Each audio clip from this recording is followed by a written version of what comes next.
Welcome to Samba Samba. Enjoy the video. You start by creating a reliable backup. Copy the entire mods folder and your save files to another drive. This protects you if something breaks. Once done, make sure GTAV, Steam, or Epic, and any mod managers are fully closed. Next, locate your game installation path and open the folder that contains mods, update, and common tools like OpenRoman 4. These are where most changes live, so you know exactly what you'll edit or remove in the next steps. You should uninstall via your mod manager first because it cleans references and dependencies. That reduces mistakes. If you removed manually, open the game directory and delete SE, DLL, script folders, and any custom DLC folders that belong to mods. Check both the mods folder and the game root. Once done, open dlclist.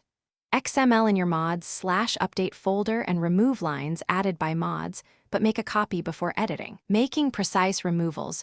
Now restore original files.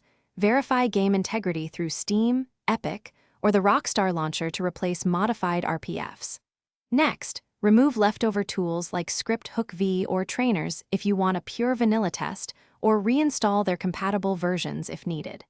After that, launch GTAV without mods and verify stability and save integrity. If the game crashes or assets are missing, the key troubleshooting step is to restore your backups or rerun Verify Integrity. This quickly rolls back to a known good state. Thanks for watching.